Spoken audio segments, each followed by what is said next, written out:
Anda sedang mendengarkan program EduTalk, persembahan Sekolah Islam Terpadu Istiqomah YPAIT Balikpapan.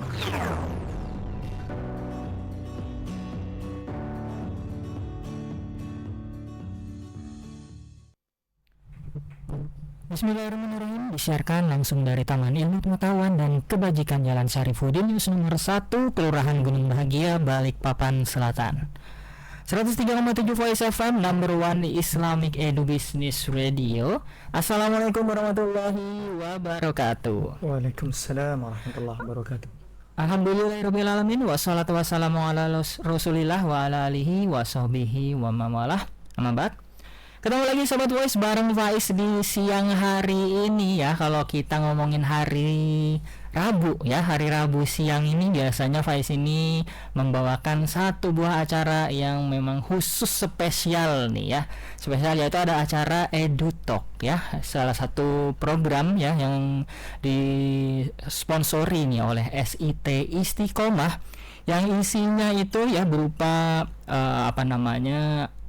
inspirasi ataupun kegiatan-kegiatan yang diadakan seluruh aktivitas dari SIT Istiqomah ya. Jadi itu kalau sahabat Voice tahu, kalau boleh Faiz jelaskan sedikit ya, itu tiap minggunya itu berbeda-beda ya, mulai dari unit SD, SMP, SMA, dan ada juga Quranic Center ya. Quranic Center ya Ustaz ya? Ya benar. Nah itu ya, untuk kesempatan hari Rabu ini ya, kita ini akan membahas dan Faiz sudah ditemani nih di studio ini bareng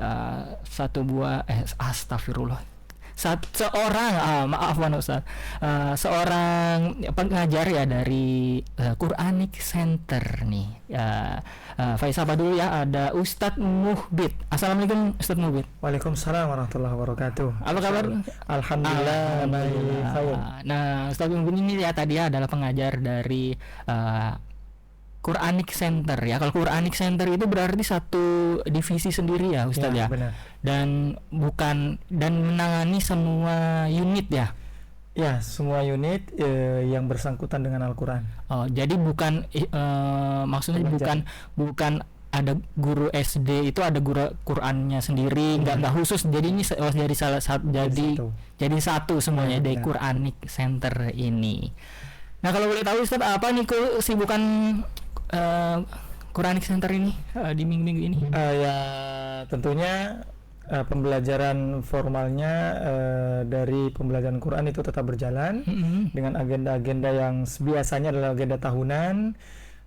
Kami sedang menyiapkan agenda wisuda khususnya. Sebentar lagi wisuda, ya, ada wisuda Al-Quran yang luar biasa. Kami mewisudakan anak-anak bukan hanya sekedar hafal yang per satu surah. Kami coba setiap anak yang mampu sampai di wisuda itu adalah mereka yang mampu menyelesaikan per satu juznya. Per satu juz ya. Jadi istilahnya adalah tasmi'. Dari tasmi' inilah mereka terseleksi mampu mengumpulkan dari ayat 1 halaman 1 di juz yang akan dihafalkan. Jadi kayak per juz gitu ya Ustaz ya. Pencapaiannya ya itu ya. Oh gitu ya. Kalau boleh tahu ya, karena Faiz ini nggak pernah ikut wisuda Al-Quran ya. Nah di acara wisuda Al-Quran sendiri itu ada apa aja itu Ustaz? Ya, jadi memang di agenda wisuda terutama bagian tahfiz ya. Kalau di tahfiz itu kita supaya melihat anak-anak kita tuh bertanggung jawab atas hafalannya, tentunya ada uji publik. Nah itu salah satu bagian daripada seremonialnya. Dari tahfiz itu kita yakin bahwasanya anak-anak kita yang sudah wisuda itu dia yakin dengan hafalannya, yakin dengan hafalannya sehingga ketika ditanya tidak lagi kalimat mungkin sedikit lupa. Jadi, kalau lupa itu wajar, tapi bagaimana kita bisa meminimalisir itu? Jadi tentunya dari proses tasmi ini adalah agenda tangga pertama. Jadi tangga pertama melahirkan anak-anak yang bertanggung jawab atas hafalannya. Mungkin juga bisa jadi salah satu penyemangat juga mungkin ya. bagi siswa mungkin ya aku pengen tasmi nih Benar. tahun ini gitu kan, jadi motivasi tersendiri ya Ustadz ya. Benar. Ya, itu kalau kita ngomongin agenda terdekatnya nih ya, Iya. Ustadz ya. Berarti para penghafal Al-Qur'an ini ya, Ustadz ya. Nah, kalau kita ngomongin para penghafal ini ya, menghafal Al-Qur'an itu kan ya mungkin bisa dilakukan dengan biasa ya, membaca mungkin dan lain-lain ya. Tapi kan kalau kita ngomongin yang menghafal yang memang benar-benar terstruktur gitu ya, Ustadz. Jadi kita nggak asal menghafal dan lain-lain ya. Dan ini juga mungkin salah satu kayak framework atau yang memang benar-benar rumusan lah mungkin ya. Nah, supaya nggak asal, biar dasarnya itu dapat ya kan. Kadang-kadang kalau kita asalnya Ustadz ya, koreksi ya kalau salah Ustadz ya. Ya mungkin awal-awal kita lancar nih, tapi lama kelamaan jadi susah nih kan. Ya, benar. Dibandingkan kalau kita punya metode ataupun yang tadi ya, mungkin karena basicnya sudah oke nih ya. Jadi mungkin di awal itu mungkin susah ya. Tapi lama kelamaan jadi tinggal mengikuti. Itu kan. Itu ya. Nah, hari ini ya Sahabat Wise, kita akan ngobrolin masalah metode nih ya. Kalau boleh Wise spillkan sedikit ya nih. Hari ini kita ngomongin metode Hayyin nih. Nah, ini enggak kaleng-kaleng nih. Enggak kaleng-kaleng ini karena kita nih ngomongin metode yang memang benar-benar diciptakan, berarti bukan metode-metode orang lain nih, tapi Faiz sendiri langsung berhadapan langsung sama foundernya nih, Masya Allah ya. Ini ada metode Hayyin ya Ustaz ya. Nah, kalau Faiz boleh tahu nih ya, metode Hayyin itu metode apa Ustaz? Baik, Masya Allah. Dari pertama secara mendasar Hayyin, kalimat Hayyin itu muncul dari salah satu doa sebenarnya. Jadi kalau boleh tahu artinya apa itu Hayyin? Jadi Hayyin itu adalah kemudahan. Masya Allah. Nah, kemudahan atau yang dimudahkan. Ya. Sering kita dengar mungkin doa Allahumma hayyin alaina fi sakaratil maut wan najata minan. Nah, dari kalimat itu sebelum dari kalimat Hayyin ini ada kalimat di Al-Qur'an tuh yassir. Walaqad yassarnal Qur'ana lidzikri fahal min muddakir. Nah, dari nama ini kami coba mencari, kami mempelajari, kami mendalami kalimat yassir itu adalah adat rintangan. Jadi setelah kesulitan maka Allah mudahkan. Jadi perlu ada proses. Ada proses sehingga Allah akan datangkan kemudahan, sehingga Allah mudahkan Quran untuk mereka yang ingin mempelajarinya. Tentunya adalah pelajaran dulu. Setelah mau sadar, Allah akan mudahkan. Nah, Hayyin ini itu terdapat di Al-Quran di surah Maryam. Dua ayat di surah Maryam itu ada di surah Maryam di juz 16 ayat 9 dan 21. Nah, di kalimat itu salah satu di surah Maryam ayat 9 itu qala kadzalika qala rabbuka huwa alayya hayyinun. Nah, dari sini saya khususnya banyak merenung ketika ya biasa pulang sekolah dari mengajar, apa ya yang bisa mengajarkan Al-Qur'an kepada anak-anak itu bukan hanya kalimat Allah mudahkan, walaqad yassarnal Qur'an, itu sudah banyak yang sering dengar. Nah, sehingga merenung itu lumayan, ada sebulanan merenung di atas motor gitu. Awalnya Hayyin ini mencari nama Hayyin ini bukan cuma satu, jadi ada prosesnya luar biasa. Nah, akhirnya kami ingat ada salah satu ustadz yang luar biasa mengatakan salah satu tafsir dari Iqra bismi rabbikal ladzi khalaq. Kenapa bismi itu wahyu pertama Rasulullah menerima, dan jawaban Rasulullah itu ma'ana biqari, aku tidak bisa membaca. Tapi kalimat Iqra bismi rabbikal ladzi khalaq diulang sampai 3 kali oleh malaikat, barulah Nabi Muhammad mampu. Dalam artian apa?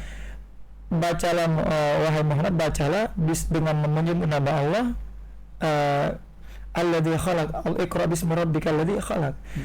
Yang membuat engkau saja mampu membaca itu sangat mudah. Ya, kenapa sangat mudah? Karena Allah menciptakan manusia saja lebih mudah. Iya. Apalagi membuat seorang nabi yang ummi itu mampu membaca. Nah, dari sinilah kami coba mencari kalau kita belajar Al-Quran pasti Allah mudahkan. Tapi tentunya rintangannya banyak dan orang banyak yang jenuh. Terdistrik dengan macam-macam. Iya. Sehingga menjadikan motivasi yang pertama adalah Al-Quran itu kita mencoba jangan ingin mendapatkan hasil. Nah, kenapa? Kalau kita ingin mendapatkan hasilnya nanti kecewa. Tapi prosesnya yang dihitung, prosesnya yang dilihat oleh Allah.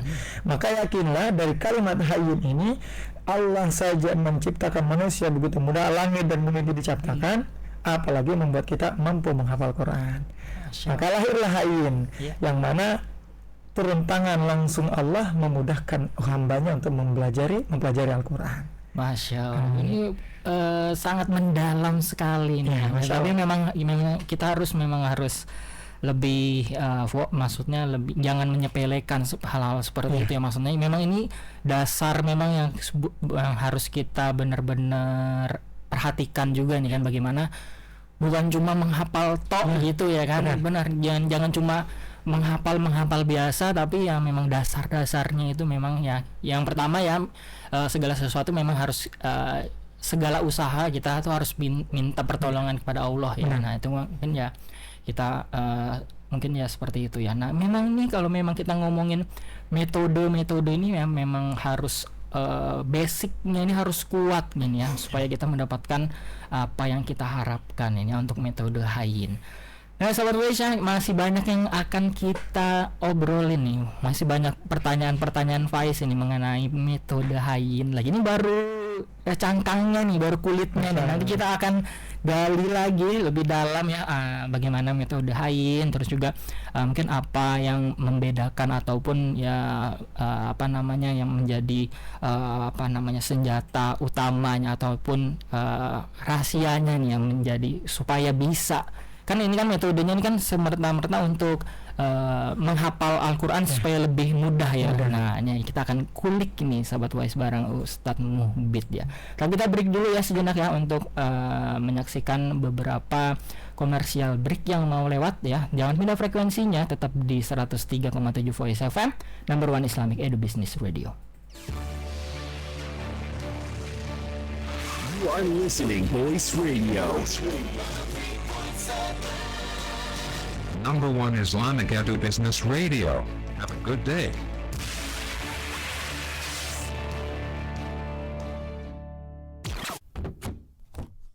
Assalamualaikum nak. Gimana kabarnya hari ini di sekolah? Waalaikumsalam ayah. Alhamdulillah hari ini seru. Ya tadi aku lihat banyak poster pendaftaran SMP di Mading. Teman-teman juga ramai cerita mau lanjut kemana. Aku jadi kepikiran ya. Emang Ade udah ada pilihan belum? Sudah sih ya, cuman belum yakin. Pas banget, Ayah sudah ada pilihan untuk Ade. Ade pasti suka. Oh iya, apa ya? Sini, kita buka website sekolahnya yuk. Oke. SMPIT Istiqomah YPAIT Balikpapan berkomitmen membina generasi Qurani yang siap menghadapi tantangan masa depan. Fasilitasnya meliputi ruang kelas nyaman ber-AC, laboratorium sains dan komputer, perpustakaan modern, lapangan olahraga, masjid Istiqomah Fil Hijrah, serta akses internet belajar yang terkontrol. Guru-guru profesional mendampingi siswa melalui program tahfiz, pendampingan akhlak harian, dan pembelajaran berbasis proyek yang menumbuhkan keterampilan abad 21. Dengan kurikulum terpadu, SMPIT Istiqomah YPAIT Balikpapan menumbuhkan kecintaan pada ilmu dan membentuk karakter kepemimpinan. Siswa dibimbing dalam keterampilan komunikasi, kolaborasi, dan jiwa sosial melalui kegiatan outing class, proyek sains, kepedulian sosial, dan pembiasaan ibadah. Berarti bisa tetap dekat dengan Al-Quran sekaligus belajar sains ya? Iya Iya nak, kegiatannya juga banyak. Ada robotik, pramuka, olahraga, literasi, bahasa, lomba-lomba, sampai kegiatan sosial. Lingkungannya nyaman. Dan yang paling penting, teman-temannya itu loh saling menyemangati. Wah, itu yang aku cari. Yah, aku setuju sekolah di sana. Alhamdulillah. Kebetulan pendaftaran sedang dibuka. Pekan ini kita urus ya sambil jalan-jalan ke sana. Segera daftarkan putra-putri ayah bunda ke SMPIT Istiqomah YPAIT Balikpapan. Informasi selengkapnya di istiqomahYPAITB.sch.id atau hubungi di nomor 0812 9878 1997. SMPIT Istiqomah YPAIT Balikpapan, membangun generasi beriman, berilmu, dan berakhlak mulia.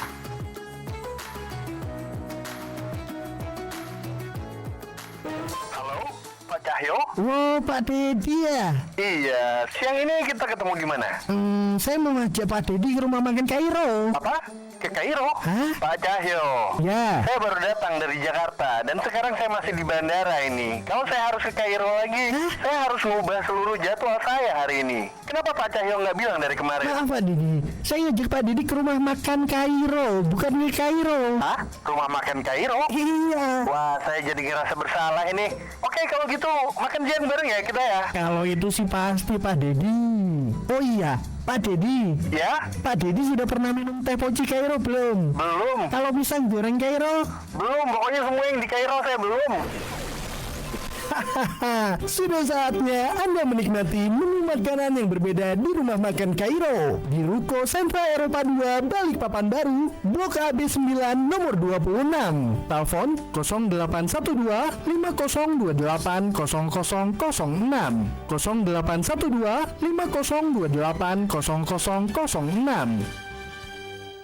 Halo Pak Cahyo, hari Sabtu sampai Minggu saya masih di Balikpapan ini. Kemarin saya lihat di daftar menu Kairo, untuk hari Sabtu dan Minggu ada menu spesial. Gulai kikil, kacang hijau, dan... Gulai kepala kambing. Nah, betul. Jadi Pak Dedi minta diantri Kairo ini. Hah? Rumah makan Kairo, Pak. Ayo kita ke rumah makan Kairo. Nah, Abi mau cerita sebentar. Iya, Bi. Kita semua suka kan lihat layangan terbang tinggi di langit? Bagus banget ya, Bi. Tapi nak, ingat ya, kalau main layangan, kita harus di tempat yang aman. Jauh dari tower listrik, jauh dari kabel-kabel listrik PLN. Kenapa gitu, Abi? Kenapa? Karena kalau layanganmu nyangkut di kabel, bisa-bisa listrik di rumah kita padam, gelap, HP mati, kulkas mati, repot banget kan? Iya, Sadam gak mau. Lebih bahaya lagi nak, benang layangan yang nyangkut bisa bikin api, bahkan bisa bikin kita tersengat listrik. Itu bahaya sekali. Abi nggak mau kamu kenapa-napa. Jadi kalau mau main layangan, kita cari lapangan yang luas aja ya, yang nggak ada tower atau kabel listriknya, biar layanganmu bisa terbang bebas dan kita semua aman. Iya, Bi. Kita main layangannya di lapangan aja. Ingat ya nak, main layang-layang itu seru, tapi keselamatan itu tetap nomor satu. Kita jaga listrik kita jaga diri kita. Pesan keselamatan ini dipersembahkan oleh PT PLN Persero UPT Balikpapan. 103.77 FM. Anda tengah mendengarkan Voice FM, number 1 Islamic Business Radio.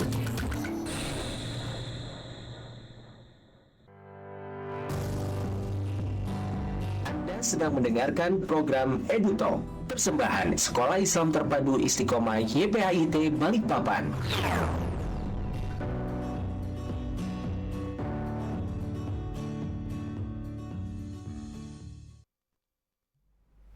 Kembali di 103,7 Voice FM, number 1 Islamic Edu Business Radio. Masih bersama Faiz dan Ustadz Muhbid ya, Mas. Kita dalam program Edu Talk ya. Kali ini kita bersama Ustadz Muhbid dari Quranic Center.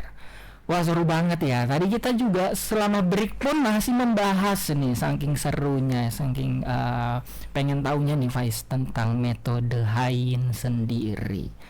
Nah, kalau kita ngomong metode nih ya, Ustadz, ini berarti ini kan ini bisa tercipta mungkin dari pengalaman ataupun dari perjalanan yang sudah ditempuh nih kan. Pasti itu ada keresahan ataupun ada dulu aku menghafalnya seperti ini, sampai sekarang kayaknya kalau begini lebih efektif deh atau apa seperti itu kan.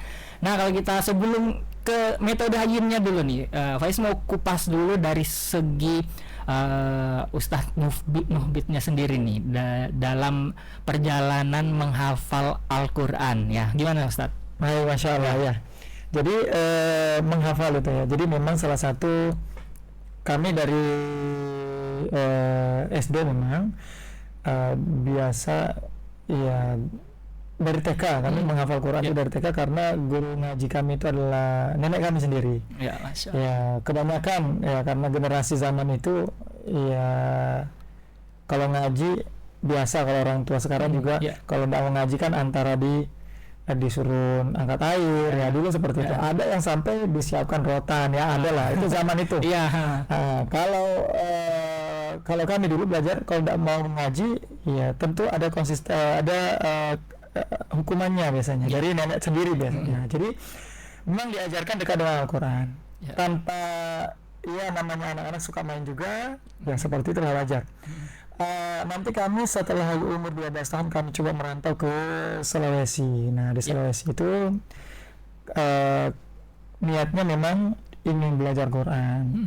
Jadi ingin belajar Quran dan jauh dari orang tua ya. Jadi memang ingin jauh dari orang tua. Mungkin karena ada darah perantau kali ya. Jadi dari situ belajar, orang tua juga alhamdulillah dengan doa beliau luar biasa. Akhirnya saya mampu menyelesaikan kurang lebih di pondok itu 8 tahun, 2 tahunnya mengabdi. Kami banyak belajar dan termasuk saya yang sulit juga menghafal. Jadi sulit menghafal. Kenapa? Karena butuh waktu menikmati Quran itu dulu awal-awal karena tidak ada secara spesifik diajarkan menghafal Quran seperti apa. Pokoknya pondasinya pintar baca Quran. Nah sehingga pondasi menghafal Quran itu kalau mau mudah lancar dulu baca Qurannya. Nah jadi lancar baca Quran itu ya setidaknya tartil, bacaan panjang pendeknya dapat, hurufnya jelas. Nah nanti kalau ada kesalahan-kesalahan itu wajar karena posisinya kita sedang belajar. Nah dari situ memang Pak Mahat nanti akan muncul di sejarah bagaimana kami menyusun metode Hayin ini, karena kami banyak belajar dari 2012 itu masuk di pesantren. Kami mencoba menghafal awal belajar karena punya basic sedikit dari SD, dari TK sampai SD juz 30 yang menghafalnya alhamdulillah agak mudah. Nah dari situ dengan metode menghafal baca ulang, bahkan pimpinan kami di Pondok Darul Hufaz ya. Darul Hufaz ini bukan Darul Hufaz Indonesia, dia Darul Hufaz sendiri di 77 khususnya. Jadi kami diajarkan baca 60 kali. 60 kali. Ya, 60 kali. Jadi secara daya tangkap 60 kali itu luar biasa. Iya. Angkanya 60 itu udah kalau dengar orang kita mendengar awal itu kok banyak banget ya. Iya. Yang ada kok banyak banget jadi bosan. Iya, belum apa-apa sudah rasanya kok susah ya. Tapi kondisi saat itu memang karena saya punya niat ingin menghafal Quran, itu bukan hal yang menjadi masalah. Karena punya niat yang awalnya pengen belajar Quran. Kembali lagi ke niat lagi ya Ustaz ya. Punya cerita pengen hafal Quran.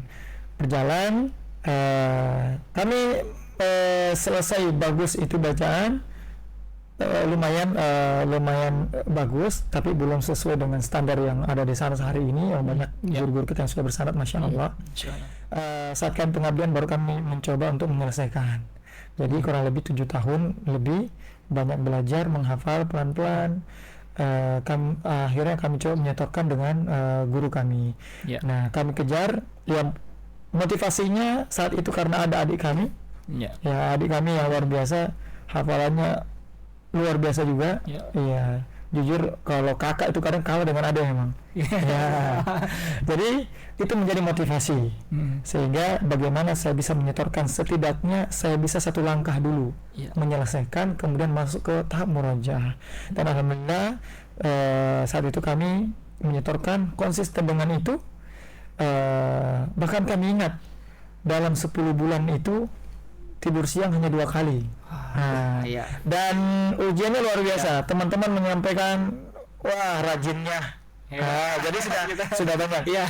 Wah rajin betul ini. Jadi sudah banyak teman-teman lagi pada main bola, pergi ke pasar begitu. Jadi kami diselingi dengan mengajar juga, menghafal juga, menyetorkan hafalan. Nah seperti itu. Jadi alhamdulillah dari itu karena punya niat yang kuat, alhamdulillah Allah selesaikan, Allah bantu saya dan menyelesaikan dalam 10 bulan, dan itu menunjukkan alhamdulillah, dan itu baru tangga pertama. Nah, menyelesaikan di awal itu hal yang luar biasa. Ujiannya saya sudah banyak. Bagaimana mengumpulkan secara utuh? Nah, itu luar biasa. Ternyata, nah itulah perjalanannya sehingga kami tarik sampai hari ini. Kami keluar dari pengabdian selesai dan kami mengajar di luar dari 2016. 2016 itulah sampai hari ini kami banyak belajar. Apa sih yang kurang dari para penghafal Quran? Dan itu juga menjadi nasihat buat saya pribadi. Ternyata penghafal Quran itu celahnya ada pada konsisten dia menjaga Al-Quran. Jadi konsisten dirinya. Yang mengejar menyelesaikan hafalan itu saja banyak ujiannya. Bagaimana orang yang ingin konsisten menjaganya sampai akhir hayatnya? Kalau kita ngomongin dunia nih ya Ustaz. Kita ngomongin di bidang bisnis aja. Kan ada juga yang bilang kan, membuat bisnis itu gampang ya kan, tapi bagaimana cara menjalaninya itu kan, mempertahankan itu. Nah itu kalau kita ngomongin dunia ini kan, maksudnya berarti kalau dalam sisi Al-Quran tuh seperti itu juga ya. Kalau kita ngomongin sekarang ini orang menghafal itu banyak gitu ya, tapi bagaimana cara dia mempertahankannya itu ya Ustaz ya, menjadi salah satu kendala orang banyak ya bagi penghafal Al-Quran seperti itu ya Ustaz ya. Jadi memang Masya Allah saat kami mengajar di situ kami banyak belajar luar biasa. Bertemu dengan banyak orang, tentunya bukan santri ya. Bertemu dengan murid-murid di luar yang beragam macam ini, punya latar belakang dan orang tua yang luar biasa. Ada satu hal yang luar biasa, semangat orang tua dan anak itu nyambung, dan dia tidak boarding. Inilah cikal bakal nanti lahir dan terhain. Kenapa? Karena banyak anak orang tua yang belum siap menyantrikan anaknya masuk ke pesantren ya dalam banyak hal lah. Tapi pengen membuat anaknya itu mampu menghafal Quran. Dan kami saat selesai pengabdian kami merantau ya dari Balikpapan ke Batam. Saat itu kami bertemu ada satu kami mengajar di rumah tahfiz yang luar biasa, menjadi latar belakang saya juga. Pembelajaran yang tidak panjang, cukup dengan 2 jam, tapi dari mereka beberapa tahun mampu menghafalkan Quran ya 1 juz, 2 juz, 3 juz sampai 10 juz. Artinya bisa. Dan ini bukti bahwasanya walaqad yassarnal Quran lidzikri fahal mudzakkir. Allah mudahkan. Allah mudahkan. Jadi kenapa bisa mereka menghafal? Nah, saat itu kami sedang ngobrol dengan guru kami juga yang luar biasa beliau. Beliau sampaikan kepada saya, coba dalam menghafal Quran. Seberapa lama kamu mampu membersamai Al-Quran? Seberapa lama kamu mampu membersamai Al-Quran? Dan ternyata kita tuh tidak lama, tapi rasanya lama. Beda ketika kita scroll HP, itu 1 jam, 2 jam tidak terasa. Tapi coba 10 menit menghafal Quran, itu pikiran sudah pengen pegang HP, pengen scroll, haus lah, minum, macam-macam. Tapi ketika rasa itu dari 10 menit, tadi bisa dibalik. Kalau rasa nyaman main HP itu 1 jam, itu bisa dipindahkan dengan durasi itu sama dengan mempelajari Quran. Bahkan mempelajari Quran itu lebih nikmat, melupakan segalanya, maka sudah dapat itu. Kenikmatan itu sudah dicapai, berarti apa? Berarti kita sudah bisa mengimbangi, memprioritaskan Al-Quran. Memprioritaskan Quran. Cukup 10 menit awal. Quran itu dalam 1 juznya berjumlah 10 lembar. Dengan bacaan yang standar itu 45 menit saja. 45 menit 1 juz ya Ustaz.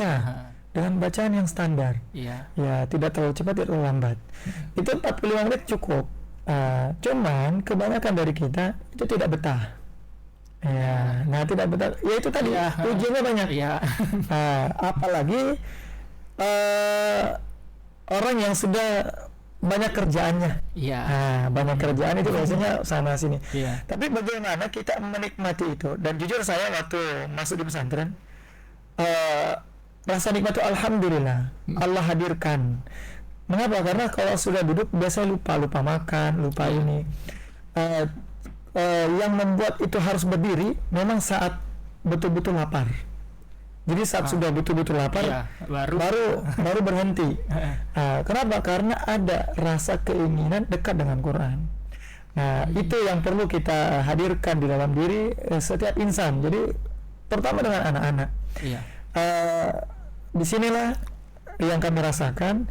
Dan terus berjalan, ada yang menjadi celah. Yang menjadi celah ketika sudah nyaman, ternyata belum terstruktur. Jadi itu ya berarti. Jadi nyaman, sudah baca, nyaman, luar biasa, nikmat itu dapat. Bahkan lupa dengan semua aktivitas yang lain, duduk seperti itu, nyaman dengan merenungi bacaannya sendiri seperti itu. Ternyata ketika tidak terstruktur, lahirlah juga rasa bosan. Salah satunya. Kenapa jenuh nanti akan datang? Jadi perlu terstruktur. Kenapa? Jadi struktur itu jelas. Apa yang mau dihafal, apa yang mau dibaca. Nah, dari waktu yang ada itu nanti disusun dengan baik. Kita punya target per waktu, mengoptimalkan waktu yang kita pakai. Tapi kalau misalnya punya banyak waktu ya silahkan. Nah, namun kami saat itu mengajar ini sebelum masuk di Istiqomah khususnya. Jadi hanya memiliki waktu 2 jam. Bagaimana supaya nikmat 2 jam itu? Kita punya waktu yang ada, bagaimana supaya bisa optimal? Ya tentunya otak itu perlu pemanasan lah ya. Ya kalau berenang saja kan perlu ada pemanasannya. Ternyata memang dari segi penelitian pun otak itu perlu pemanasan juga. Jadi bagaimana supaya bisa otak itu tidak kaget, terasa berat menghafal Quran? Maka ambillah hafalan-hafalan yang sudah lama dihafal tapi masih lengkap, itu di murojaah dulu. Itu dulu yang ringan dulu. Ringan dulu. Nanti kalau sudah mulai panas, rasanya sudah pas, baru mulai menghafal hafalan baru. Nah, nanti bisa sudah terstruktur, efisien waktunya, dapat hafalan yang diinginkan. Nah, biasanya dari setiap hafalan itu sudah tercapai celahnya 1. Celahnya kembali dari setiap penghafal Quran, termasuk saya, itu lepas di murojaah. Tidak ada manusia ini yang kalau dia tidak murojaah tetap ingat hafalannya. Ya, manusia itu pelupa. Jadi kalaupun siapapun dia hafal Quran, pasti dia memiliki waktu khusus untuk murojaah, pasti. walaupun itu tidak bisa dilihat sama misal Iya. saya punya teman si A, saya melihat dia kok kayaknya nggak pernah ngaji ya, tapi hafalannya luar biasa. Nah, itu hanya secara zahir kita lihat dia. Tapi itu pastinya dia punya waktu tertentu, mungkin di jam 2 malam, Iya. saat sholat malam. Kita tidak mungkin 24 jam dengan dia. Dan itu setiap manusia yang hafal Quran, siapapun dia penghafal Quran, pasti dia murojaah. Pasti itu Iya. ya. Dan ini celah dari setiap penghafal Quran, biasanya sudah menghafal Quran merasa sudah hafal. Finish. Itu. Sehingga tidak lahir konsistensi dalam diri menghafal Iya. Quran. Nah, jadi kami banyak belajar dari beberapa metode yang luar biasa. Tentunya sebelum menyusun metode Hayyin ini, kami banyak belajar apa yang kurang ya. Menjadi tolak ukur kami pribadi, dan saya khususnya menjadi pukulan buat saya. Benar. Yang juga bukan berarti tidak pernah lalai juga. Lalai dalam memurojaah itu pernah, dan bahkan lupa itu hal yang biasa.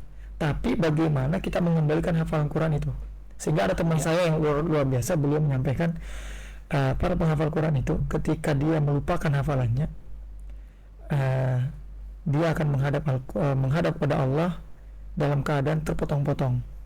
Nah, seperti itu. Jadi bahkan di riwayat yang lain, orang yang melupakan hafalan Qurannya, dia akan dari mulutnya akan keluar bara api.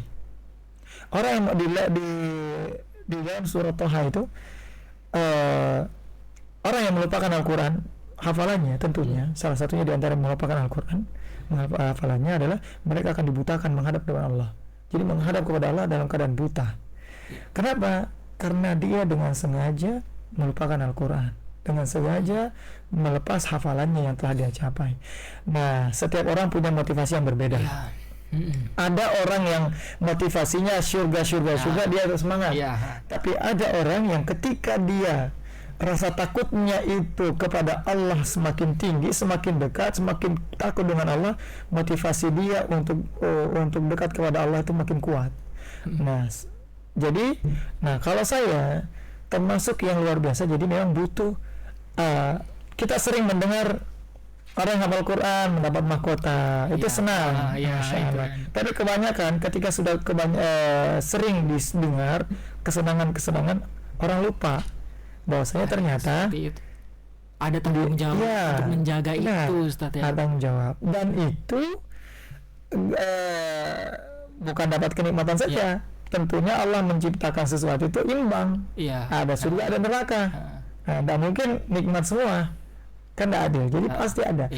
Akhirnya kami coba cari apa ya masalahnya ini, sehingga kita tuh kadang kurang sadar untuk mau menjaga hafalan kita. Yaitu tadi ternyata dalam keadaan futur, dalam keadaan lalai luar biasa, kadang kita butuh ketegasan dari riwayat Nabi. Nah, ketegasan seperti tadi lah. Bahkan dalam riwayat yang lain, orang yang hafal Quran, para asatiz, ulama dan penghafal Quran itu adalah mereka yang pertama menjadi bara api Al-Quran, menjadi bara api neraka. Nah, ini kan salah satu yang imbang. Di sisi lain, penghafal Quran mampu masuk ke dalam surga dengan 8 pintu, boleh masuk yang mana saja. Tapi di lain sisi dia juga bisa menjadi keraknya api neraka. Nah, pilihan ada dua, yang mana nih? Mau jadi penghafal Quran yang mendapatkan syafaat dan ridha Allah, atau mendapatkan Quran tapi menjadi musuhnya Al-Quran. Nah, dua ini. Dan kedua ini yang jarang expose ini ya. Benar. Jadi memang semoga dengan itu ada motivasi. Benar. Benar. Jadi memang nggak semerta-merta kita, yang pertama kita tidak mengejar statusnya saja kan, tapi itu di balik itu tuh juga ada bagaimana cara menjaganya, bagaimana cara menyikapi ini gitu ya. Nah, itu yang mungkin ini ya Sobat Voice yang memang harus kita perhatikan. Nah, kalau kita ngomongin metode Hayyin sendiri nih Ustadz, ini apa sih yang kita ngomongin yang paling bedanya aja lah gitu, maksudnya yang berbeda dari metode-metode lainnya itu apa sih gitu. Baik, Masya Allah ya. Jadi dari Hayyin, metode Hayyin ini sedikit pertama kami ambil dari Imam Al-Qurtubi dalam tafsirnya itu menjelaskan kata hayyin ya menunjukkan betapa sempurnanya Allah Subhanahu wa taala. Jadi kesulitan-kesulitan apapun itu akan mudah. Jadi kadang kita yakin Allah itu maha kuasa, tapi secara praktek kita lupa dengan itu. Nah, jadi menghafal Quran itu sangat mudah. Bahkan Allah sendiri yang tolong itu. Allah sendiri yang turun tangan untuk menjadikan hambanya mampu menghafal Quran. Tapi siapa dia? Yang Allah pilih. Nah, maka jadilah hamba-hamba yang Allah pilih. Bagaimana menjadi pilihannya ini Ya, benar. ya, bagaimana cara Allah nih melirik kita gitu ya. Jadi caranya salah satunya ya tadi berinteraksi baik dengan Quran. Nanti Allah yang pilih. Nah, apakah interaksi kita dengan Quran itu sudah terpilih? Belum tentu. Ya. Maka jadikan kita pantas untuk dipilih oleh Allah Subhanahu wa taala. Nah, jadi dari metode hayyin ini bagaimana supaya terstruktur? Nah, jadi kami punya dari landasan metode hayyin ini terstruktur, efisien dan konsisten. Ya. Tentunya ini dijalankan di sekolah formal. Ya. Kalau dijalankan di boarding juga luar biasa sebenarnya. Jadi dari kita kembali ke di formal dulu, sekolah formal. Jadi metode hayyin ini mengalokasikan waktu, mengoptimalkan waktu. Banyak dari waktu yang ada, kita mungkin sering mendengar beberapa metode memulai menghafal Quran itu dibaca dulu. Ya. Dibaca dulu 10 kali, 20 kali, 30 kali, 40 kali ya, 60 kali bahkan. Ya. Ternyata dari psikologi anak-anak kita ini khususnya, bahkan orang dewasa ya, dalam menghafal Quran ketika dia disuruh baca 30 kali, 60 kali, itu bawaannya sudah wah banyak banget nih. Jenuh. 60 kali baru aja Angkanya aja ya, dengar angkanya udah, baru 3 kali aja udah terbatas, udah bosan itu. Ya, ini secara merata ya, penilaian secara merata. Kenapa? Beda lagi kalau orang yang punya motivasi tinggi, apapun rintangannya akan dilewatin. Tapi secara standar, secara keseluruhan, ketika orang yang mendengar itu, ya masing-masing pasti wah kebanyakan nih. Yang ada tadinya disuruh 60 kali jadi 3 kali. Nah, berarti sudah keluar.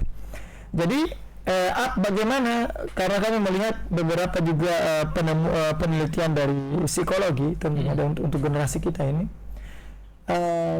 fokus anak-anak kita untuk generasi zaman ini itu ternyata tidak lebih dari 10 menit.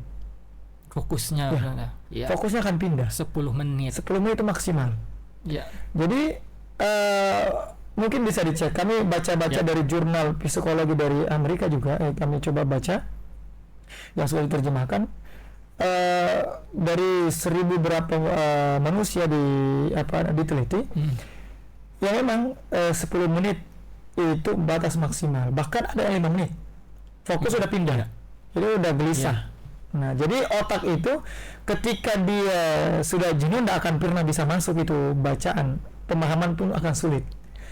Nah, jadi terstrukturnya ini kami susun dari metode hayyin ini dalam pembelajaran Al-Quran yang 2 jam.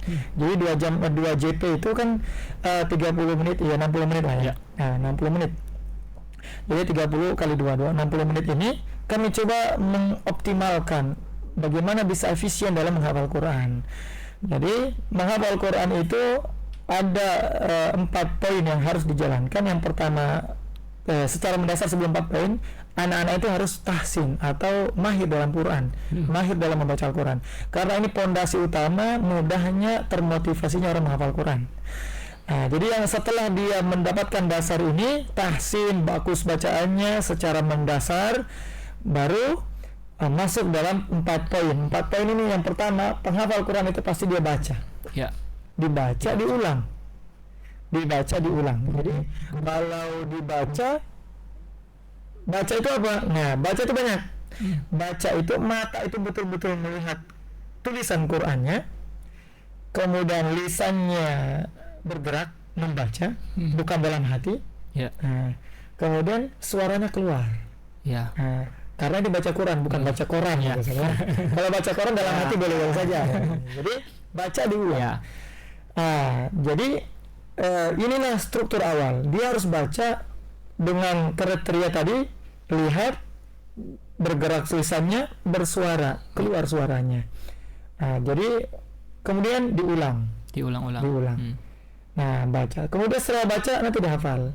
Nah, menghafal ini sudah beda lagi. Menghafal itu apa? Yang dikurangin dari membaca, dia sudah tutup Quran. Tidak melihat lagi. Ya, tidak melihat lagi. Tapi secara suara dan lisan tetap sama. Keluar suaranya, lisannya bergerak.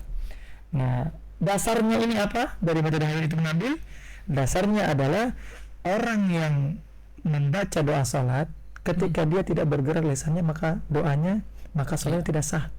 Sehingga Quran pun seperti itu. Ketika ingin menghafal Quran, gerakkan lisannya. Nah, jadi itu menjadi dasar kami menyusun metode Hayal ini. Orang yang baca Quran tidak boleh membaca dalam hati. Iya, harus kalimatnya adalah Iqra itu baca, baca itu definisinya lihat, dibaca dengan suara. Karena hasilnya akan beda luar biasa. Iya. Ya, bahkan almarhum Syekh siapa yang ini jadi beliau menyampaikan orang yang menghafal Quran dan membaca Quran dengan tanpa suara itu akan kesulitan fokusnya. Jadi akan sulit, beda dengan orang yang menghafal dengan suara. Setidaknya dia mendengar suaranya sendiri. Nah, jadi seperti itu. Nah, menghafal. Yang ketiga, menghafal Quran itu pasti harus menyetorkan hafalannya. Dan yang keempat adalah murajaah. Nah, 4 poin ini pasti harus dilaksanakan oleh para penghafal Quran. Nah, terus dari 2 jam pelajaran atau 60 menit itu, bagaimana bisa efisien, terstruktur? Kami buat yang membedakan dari metode Hayal ini adalah mengidentifikasi atau memisahkan waktunya agar fokus dari setiap anak itu jelas. Kapan harus membaca, kapan harus menghafal, kapan harus menyetorkan, dan kapan harus murojaah. Semuanya sudah ada. Jadi struktur waktunya jelas. Jadi kami mengidentifikasikan dari banyaknya penelitian-penelitian, akhirnya kami masukkan 10 menit pertama. Jadi ini pembelajaran intinya dari metode Hayal yang menjadi pembeda tentunya dari metode yang lain. Pembelajaran itu 60 menit. Pembukaan itu sudah diambil ya. Jadi tadi ada pemanasan, murojaah bersama. Jadi murojaah bersama itu minimal 1 surah, yaitu 10 menit juga sebenarnya. Nah, masuklah di pembelajaran inti. Di pembelajaran intinya adalah bagaimana seorang guru itu mampu menjadi pengawas bagi muridnya, mengawasi, membimbing, menyimak. Nah, jadi bahkan dari metode ini membuat guru itu memiliki karakter dan prinsip dalam pengajaran. Berarti bukan cuma penghafalnya, gurunya ini juga harus tahu nih fokus juga nih ngajarnya gitu ya. Nah, jadi yang membedakan ini juga dari pengajar. Pengajar Quran itu kami susun karakter dan prinsipnya sampai pengajarnya juga. Benar. Jadi pengajarnya kita perhatikan. Karena kami khususnya waktu dari pondok ya. Guru itu sehingga tidak ada karakter yang ditunjukkan. Maksudnya adalah secara tertulis itu tidak diberikan gitu. Jadi guru biasa hanya menerima setoran murid, menunggu murid sudah hafal, menyimak, selesai. Nah, jadi guru hanya tugasnya menyimak. Jadi duduk, itulah kebanyakan ya. Nggak ada keterlibatan lah, penghafal juga kan, ini kan kayak ibaratnya hanya setoran biasa aja. Keterlibatan kurang lah ya. Ada. Cuman ya tadi murid hanya diberikan tugas secara mandiri. Nggak membersamai. Gitu ya. Jadi itu yang menjadikan kami harus ada guru dengan prinsip dan karakternya. Jadi guru Quran di SIT ini khususnya harus memiliki karakter dan prinsip dalam pengajaran. Jadi guru membimbing, guru mengawasi, dan guru menyimak. Jadi dengan 3 karakternya adalah memiliki mata yang jeli, telinga yang tajam, lisan yang tegas. Dari sini murid merasa diperhatikan, dirangkul. Ya. Nah, sehingga 10 menit pertama itu efisien, lebih efisien, optimal dalam membaca Al-Quran. Dari karakter guru ini, ketika murid sudah mulai membaca Al-Quran, udah mulai diam, Ya. maka karakter guru apa tadi?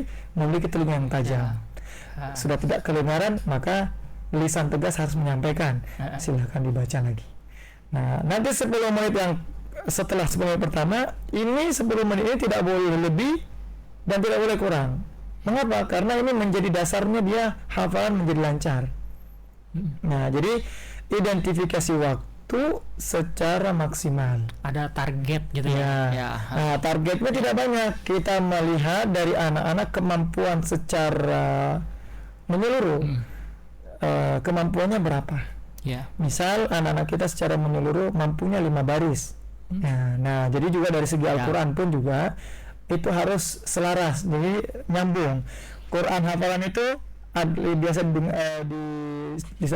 banyak guru menyampaikan Quran pojok, Quran pojok atau Quran yang jumlahnya 15 baris. Ya. Nah, itu khusus. Jadi semua penghafal Quran harus memakai itu. Dan itu misal dari identifikasi itu rata-rata 5 baris. Maka kita menyampaikan silakan dibaca 5 baris pertama. 15 baris itu akan dibaca tadi seperti apa, membaca itu seperti apa ya, baca, dilihat, bersuara. Seperti itu. 10 menit optimal. 10 menit. Setelah itu arahan jelas dari guru menyampaikan waktunya menghafal.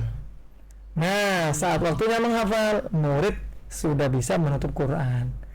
Kenapa? Karena banyak dari penghafal Quran itu baru dibaca sudah mau ditutup Qurannya. Nah, jadi tidak sabar dengan prosesnya, pengen cepat hafal. Dan ini Walaupun dia itu sudah misalnya ini ya Ustaz ya, 60 kali misalnya ya. Nah, dia 20 kali kayaknya aku udah hafal nih ya. Itu ditutup berarti nggak boleh, harus 60 kali gitu. Ya, harusnya seperti itu. Iya. Nah, karena kan menyampaikan dari 60 kali itu kan kurang pas. Iya. Nah, jadi dari metode Hain ini tidak ada kalimat berkalinya. Jadi 10 kali 2 kali enggak. Kami tidak menyampaikan itu, kami menyampaikan 10 menit. Oh ya, jadi sesi gitu ya, ada sesi tadi ya. Ya, jadi gitu ya. kenapa 10 menit? Ini juga hasil riset kami. Ketika menyampaikan ke anak-anak, pilih mana? Ya.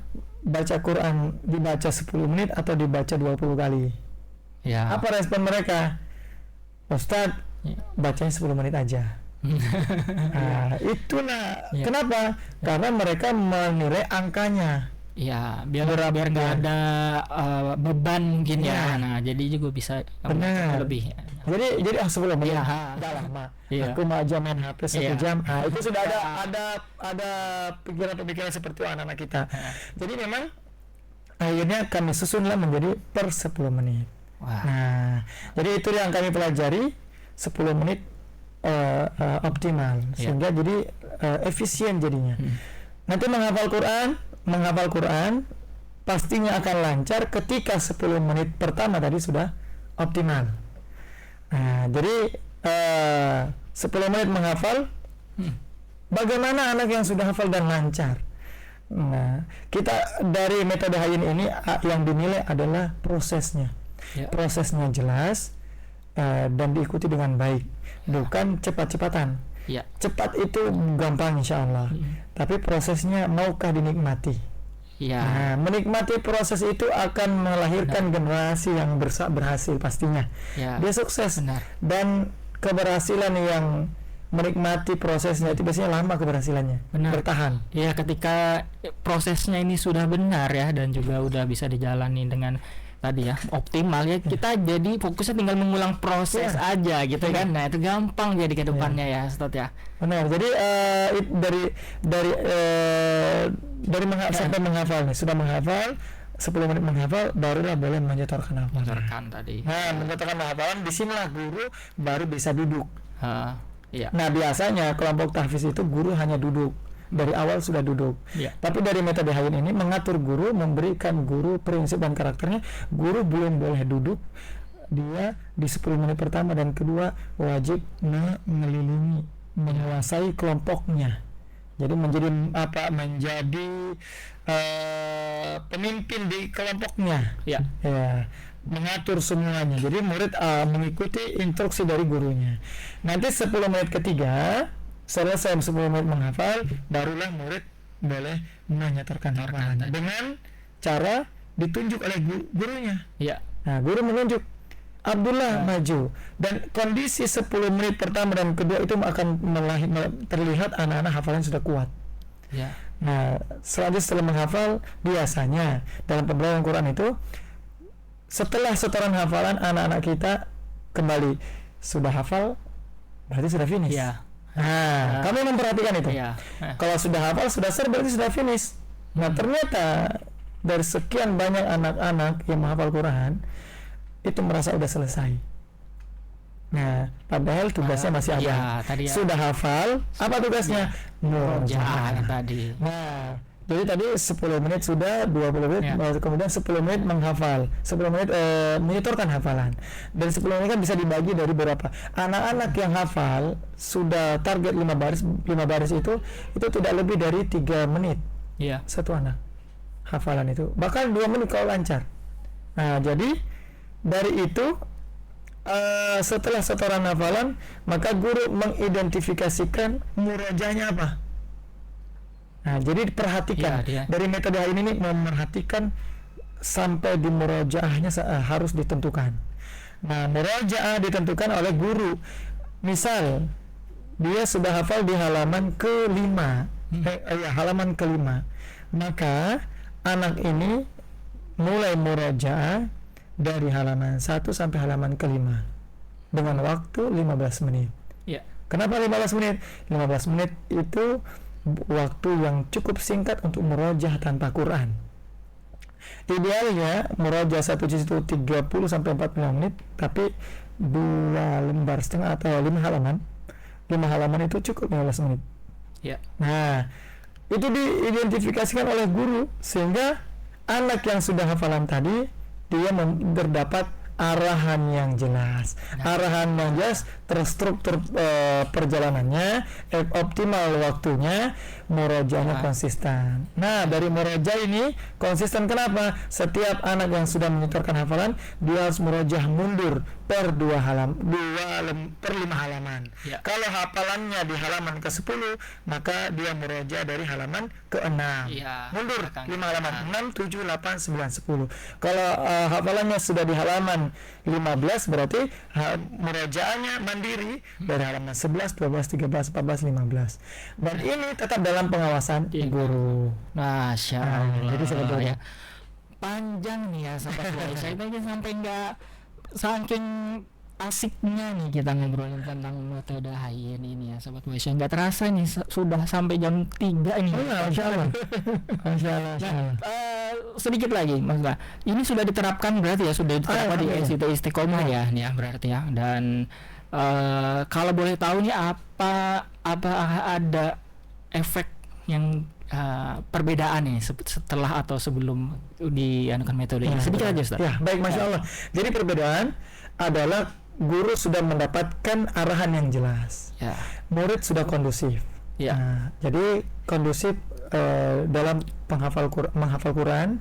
Kemudian anak-anak yang tadinya biasanya sudah hafalan merasa selesai, ternyata dia sadar ada tugas selanjutannya. Ya. Nah, itu yang membuat mereka, saya setelah hafalan ngapain ya? Ya. Arahannya alhamdulillah jelas. Artinya sudah tersistem berarti. Nah, jadi anak-anak tahu harus bagaimana, guru harus bagaimana. Wah, jadi memang benar-benar metode Hayyin ini memang benar-benar secara sistemnya itu sudah jelas ya. Insyaallah.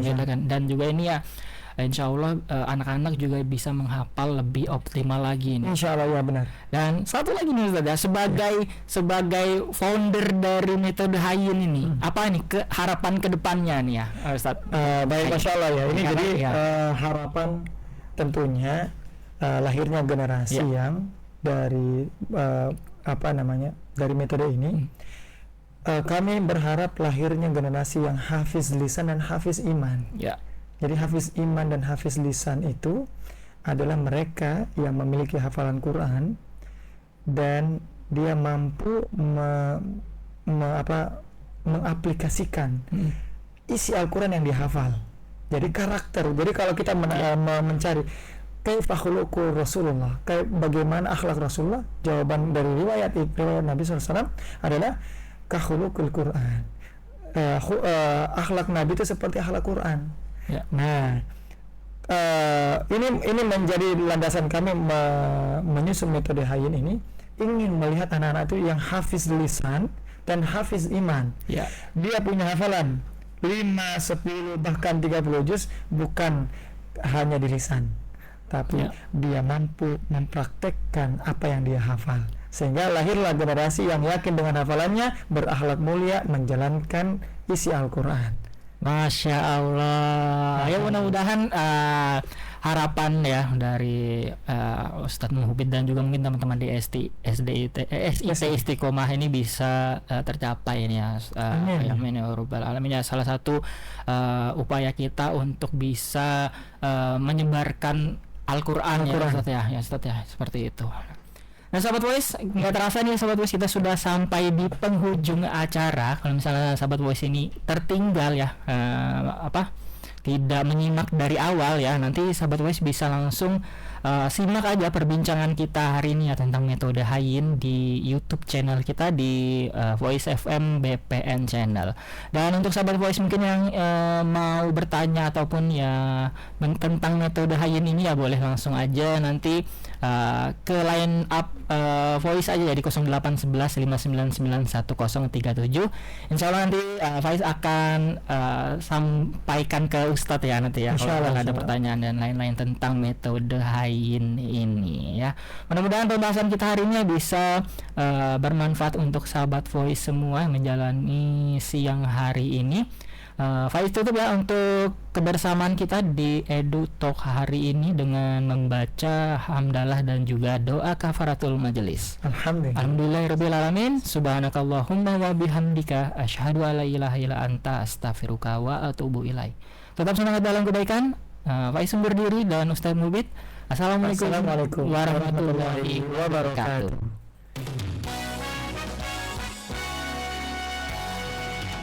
Bicara tentang agama dan tuntunannya, pendidikan dan aspek-aspek penunjangnya, inspirasi usaha yang sesuai dengan syariah,